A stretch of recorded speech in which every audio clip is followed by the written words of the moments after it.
Hi, my name is Leighton. This is Logic Design, and today we're going to be discussing working in white charcoal and using different techniques and how to apply them in your art. So the first thing we need to address when we're talking about working with white charcoal is the tools that you're using. Unlike with regular charcoal, white charcoal only has a pencil and a briquette. You don't have different weights on the pencil. So you don't have a 2B, a 4B, a 6B. You only have the pencil and you have the briquette. What that really comes down to is that you're going to have to be more careful about how you use your white charcoal pencil, um, because it can, if you go too heavy with it, it is very difficult to get rid of. Much like with black charcoal, you're going to be stuck with these white kind of smears and smudges that you won't be able to get away. So a lot of it comes down to just ease of application and repetition. If you start and you just keep layering all your coloring in, you'll eventually get to the point that you like and you can stop. Whereas if you go too hard too quickly, you may end up getting to a point that you can't really easily get back from. At least not without either having to repeat a lot of your work or without it smudging the paper to a point that you are now basically attempting to cover up whatever it is that you went over the top with. So as far as how you're actually using them, the brick itself is going to be a lot better for large areas that you need to shade, and it's also really good for undertones, which is going to be important when you're talking about working with, especially anything that has hair. Or if you're talking, especially with metallic objects as well, it can be very useful. The pencil is going to be a lot better for a lot of your highlights, things like hair, anything that requires fine detail or is going to really require it to get quite bright. You're going to need to use the pencil because that brick is just not going to be able to give you that level of intensity. It will temporarily, but as soon as anything rubs across it, it's going to blend it immediately, and you lose a lot of that luster and that brightness, whereas the pencil will really hold to the paper a lot better. So there's one more tidbit of information that I want to talk to you guys about before we talk about technique, which is the fact that when you're working with white charcoal, you can still use black charcoal. I would actually strongly advise using black charcoal. I would keep its use limited. If you get too heavy with it, your piece is going to kind of start to really lose a lot of coloration, because you're not really going to be able to get a whole lot of difference in that black charcoal. It doesn't really matter what weight you're using or how much of it you're using. You can be using briquette, 2B, whatever. It's really only going to look like a slightly darker shade of black than what the paper is, and you're not really going to be able to get a whole lot of difference from that. That said, it is very useful to have. I would advise using against the briquette. It just spreads around too much, and when you mix black charcoal and white charcoal, they do get very muddy, and you can't get away from it. But using that black charcoal sparingly can be very, very effective. So that black charcoal can be used to do like just that dark shading spots. It's also great if you're using it like as part of like a pupil, because it creates a very big contrast with the actual the whites of the eye, and especially too if you have like a hot spot on the eye itself, you're going to get a very, very nice contrast there. Again, use it very sparingly, and don't go really heavy with it. Keep it pretty light. But when you use it in the right spot, you can really highlight something and make it pop a lot more than it might otherwise. It can also be used really well when you're talking about, like, say you're just doing a sphere, just a very exterior dark edge with just a little bit of that black charcoal can really just make it feel like it has so much more depth because you're adding that. And then you also add that a little bit on the shadow at the base of the sphere. It'll really set it apart from the background. So having a little bit of black charcoal in your piece can be a great idea, but use it sparingly and be careful not to mix it with your white charcoal because it will get muddy and it looks terrible.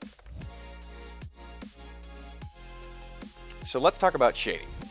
So when you're shading with white charcoal, it's going to be very similar to black charcoal, but I feel like there are still some notable differences. First and foremost, white charcoal really picks up on your fingers more than black charcoal does. Whereas with black charcoal, you can, do a large area in briquette and you can start to shade if you want to shade with your hands. I like to work with both my hands and blending sticks. It's good to have a little bit of both in my opinion, but you may find you like one more than the other.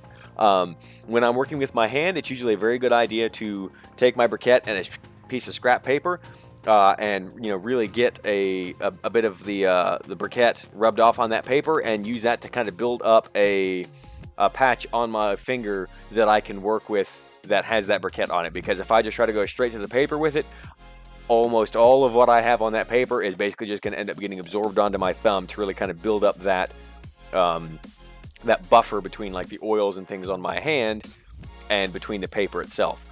You're better off doing that on a separate sheet of paper because you don't have to worry about transitioning a lot of the oil from your hand onto the paper and potentially making any kind of spot or mark that's going to be hard to get rid of and make an odd spot on your piece. And then you can also, again, you won't have to worry about your hand picking up all of this work that you just tried to put down and all this shading that you've very finitely done, because of course as you're moving through the piece you're going to start picking up less and less. So areas that were supposed to be kind of the same level of intensity, one of them might be less than the other because you started there and a lot of it got absorbed onto your finger. You may find this to be an argument to steer clear of that and go directly for the blending stick, but there's one area that I feel like the blending sticks really lack. Obviously, big area shading, it's just easier in my opinion to use your hand. But the other thing is the fact that with your hand you can actually basically just use that scrap paper and keep loading it up with white charcoal and getting it on your hand and then putting it onto the paper that way rather than actually using the briquette on the paper at all. Personally, I can find this to actually be a very interesting way to shade some areas, and it can be really helpful if you really just kind of want a lighter touch on some of the areas and don't want to go so heavy with the briquette, because the briquette really, you've only got one kind of setting and it's just a matter of how much you spread it around. So when it's already on your thumb, you don't have to worry about having a lot of the extra dust on the page that you're going to end up blending into other areas and things like that as you're moving your hand around the page. If it's already on your finger, I kind of like that level of control and that level of finite application that perhaps the briquette on the page itself is really not going to give you.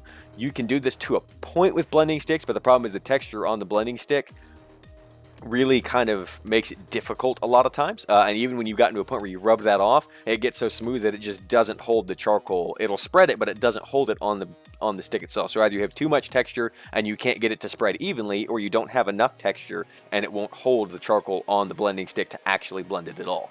Or to keep it on there so you can blend it in the way I've described you can with your hand. That said, blending sticks, obviously if you're trying to blend a very small, very precise area, you may find the blending stick a lot easier for that because you have more precision control with a blending stick, and there's obviously a much smaller surface area that you can specify to work with, if I could word it that way. Blending sticks, of course, do also have the advantage of, you have that high level of control. You don't have to worry about having all this charcoal on your hand that's now been put on the page. You didn't want it there. But you do really need to work down your blending stick. When you have a lot of that texture on the end of your blending stick, really makes it difficult to get an even blend on anything. You'll really be able to see that texture in your blending. You're going to want to probably try to work that down on a piece of scrap paper until you get it relatively smooth. That way you can get a more consistent result. All right, so we've talked about the technical aspects of working with white charcoal, so let's talk about actual technique. The first thing I want to talk about is image selection.